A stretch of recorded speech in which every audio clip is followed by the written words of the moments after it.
To install a PURELL ES8 dispenser, start by using the release buttons to open the dispenser. Check the label inside to confirm that you have the right dispenser.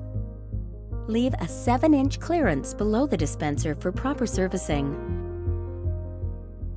To install with screws, use the dispenser as a template to mark and drill holes. Start with the topmost holes. Drywall anchors may be needed. To install using adhesive tape, clean the wall, remove the adhesive backing, and press the dispenser firmly against the wall for 10 seconds. Wait 24 hours before loading a refill.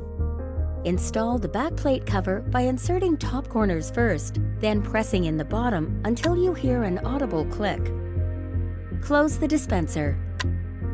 For hand sanitizer, install the shield floor and wall protector by inserting the tabs into the dispenser slots.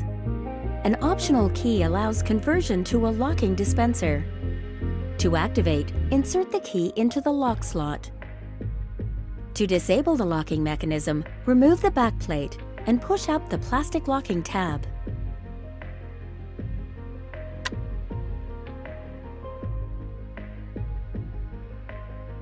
To install a refill, open the dispenser.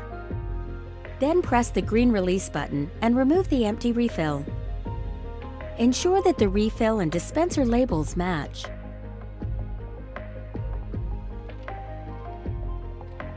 Remove the cap and insert the refill until you hear an audible click. Close the dispenser cover and look for the green status light.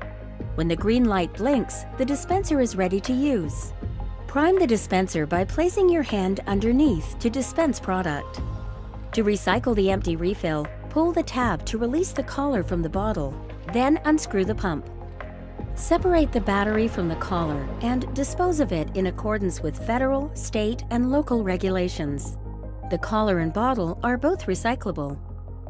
PURELL ES8 dispensers will provide years of reliable performance. If you have additional questions, contact GOJO Customer Service at 330-255-6000.